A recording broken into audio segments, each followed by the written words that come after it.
बोकेर लगिसकेका थियौँ पानी यो चढाउँदैन होला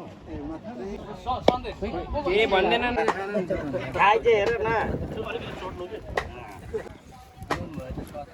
नुन यहाँ छ त के दिनु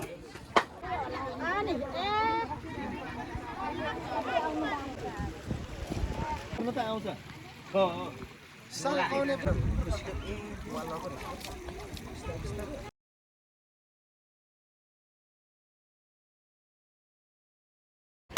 त्यो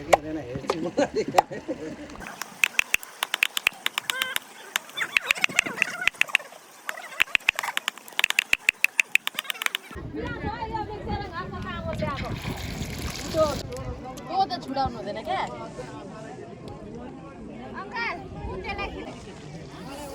यो चाहिँ अति नै भोकाको मान्छे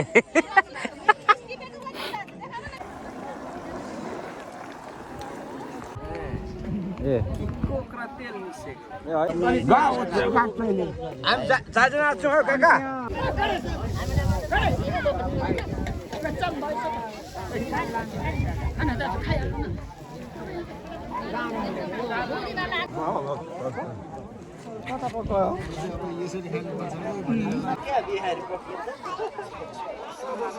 बाटो आएको छैन नि हाम्रो नकलिम्बा बुबुदेखि केही हुँदैन हौ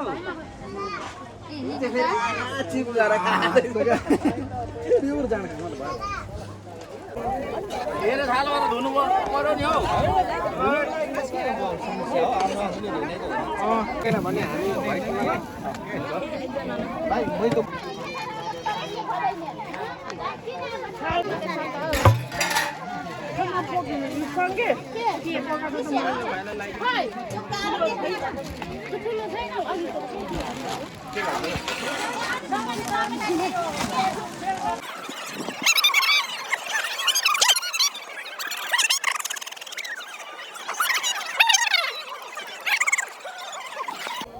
तपाईहरूले सम्झिनु भयो होला रमेश लेखक र केपी ओली जेल गयो भनेर भतेर चलायो भनेर